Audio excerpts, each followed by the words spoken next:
Olá, eu sou Roberto Coelho e você está em Um Lugar e Suas Histórias. Vamos aprender um pouco de ruas da cidade de São Paulo, vamos aprender um pouco sobre a história do Brasil e hoje vamos continuar falando um pouquinho mais de Salvador, da Bahia. Vem para cá, vamos lá.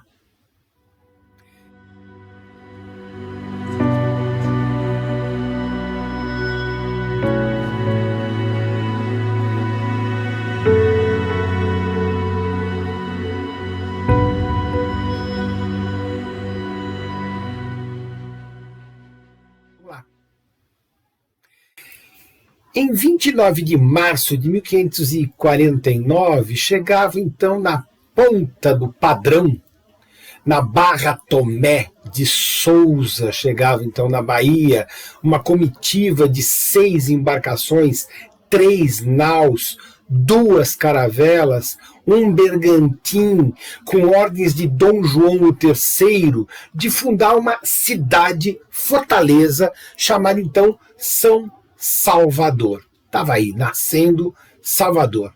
Nascia assim a cidade de Salvador, já uma cidade já capital.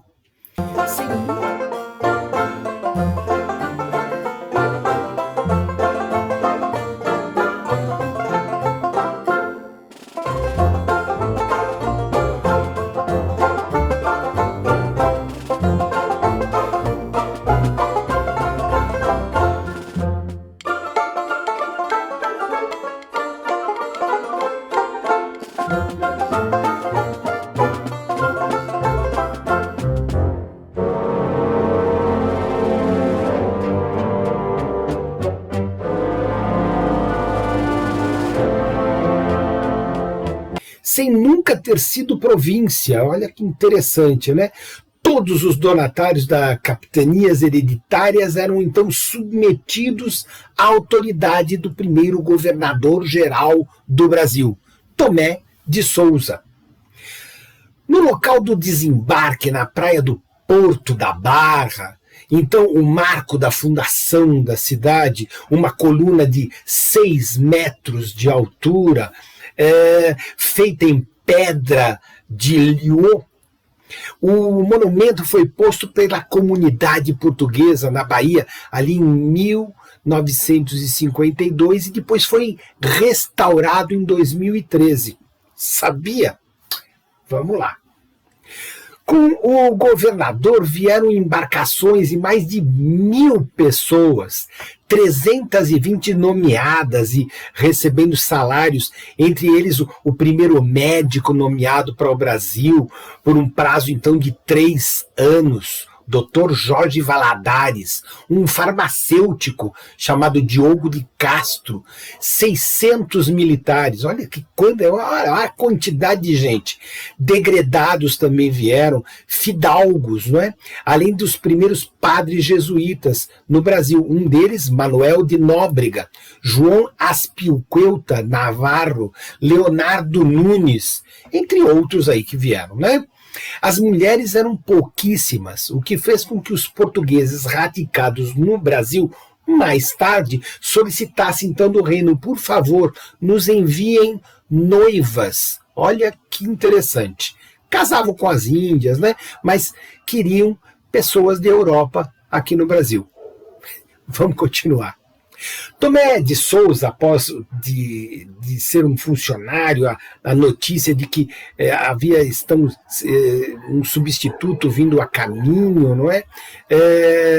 Fez com que fizesse uma ideia, como uma pergunta que ele faz assim, vedes isto, meirinho? Então, uma interlocução, né? Verdade é que ele desejava muito e crescia a ideia de que cuidava de voltar a Portugal. Então, o Tomé queria voltar para Portugal, mas não se sabia agora se essa seca que ele passava, essa angústia que ele passava, passaria rápido, né? Por ocasião dos 450 anos da cidade, um historiador chamado, então, Sidney Teixeira, comparou o empreendimento ali da construção da primeira grande capital do Brasil, Salvador, no século XVI, como a construção de Brasília, no século XX. As duas cidades surgiram de uma decisão política, de uma ocupação territorial. Ambas, cada uma em seu tempo, trouxeram inovações urbanísticas. Era pelo porto que a cidade se articulava com o mundo. Assim, Salvador foi, desde o primeiro instante, cosmopolita. Não se tratava de um povoado que foi crescendo. A cidade já surgia totalmente estruturada. Salvador não nasce de um passado, mas de um projeto de futuro, que era construir o Brasil. Analisa então o escritor chamado Antônio Risério. E é isso mesmo, né? Uma cidade que nascia junto com a ideia do nascimento do Brasil. Está aí, Salvador. A cidade segue o modelo de urbanização adotado por várias cidades costeiras portuguesas, que incorporava então características do meio físico ao desenho urbano, né? A escolha de sítios elevados, então com a implantação de núcleos defensivos, tipo fortalezas, estruturação da cidade em dois níveis, a cidade alta, institucional e política, a cidade baixa, portuária, comercial, não é? Cuidadosa adaptação do traçado das ruas, as características topográficas, adaptando então as características ali do território, muralhas, perímetros de muralhas, não é? Uma concepção do espaço urbano em edifícios ali localizados em posições dominantes, davam então o sentido da estrutura daquele espaço envolvente daquela capital. São características que se observam então na cidade do Porto, na cidade de Coimbra, na própria cidade de Lisboa. Então era uma cópia daquela urbanidade daquele tempo, não é? Também nós vamos ver isso no Rio de Janeiro. Ademais, as cidades portuguesas, os edifícios públicos, né, as arquiteturas bem cuidadas, né, dão destaque dessa malha urbana que tinha um papel estruturante fundamental na organização da cidade. É isso aí. Assim, o núcleo urbano primitivo da primeira grande capital brasileira foi construído num cume de um monte. A organização da cidade se dá em dois níveis. Então, a cidade alta, sede do poder civil e religioso, claro, e a cidade baixa, onde se desenvolviam as atividades marítimas, as atividades comerciais, não é? Nas instruções dadas em 1548 por Dom João III, Tomé de Souza expressa então as preocupações da coroa com a regularidade do traçado da nova cidade. Estava aí. Foi, portanto, uma cidade planejada em seu traçado, adaptada, então, de um lado na topografia local, por um outro em um perímetro de fortificações, de forma trapezoidal, né? No interior era construído, então, quarteirões retangulares, que resultavam numa malha regular, aí, mais perfeitamente octogonal. Na cidade inicialmente delimitada ali por um sujeito chamado Luiz Dias, havia dois conjuntos de quarteirões retangulares, diferentes proporções ali. Um desses é um conjunto que tinha uma estrutura idêntica aos quarteirões das cidades medievais, também planejadas, né? Os quarteirões do outro conjunto tinham uma forma mais quadrada, cada um deles, então, era composto por lotes aí, que, então, dispostos de costas às costas, fazendo, então, frente para quatro faces dos quarteirões, numa estrutura idêntica, então, ao bairro Alto de Lisboa, ou, então, a cidade de Angra do Heroísmo, contemporâneos da fundação ali de Salvador. Então, era uma arquitetura, um planejamento urbano numa cópia portuguesa, né? Na parte alta da cidade, então, se localizavam então os edifícios institucionais. Grande parte dessa área habitacional, enquanto parte da baixa, a parte portuária e mercantil, como eu já falei, né? Bom, Após Tomé de Souza, Duarte da Costa então vem a ser o governador-geral do Brasil.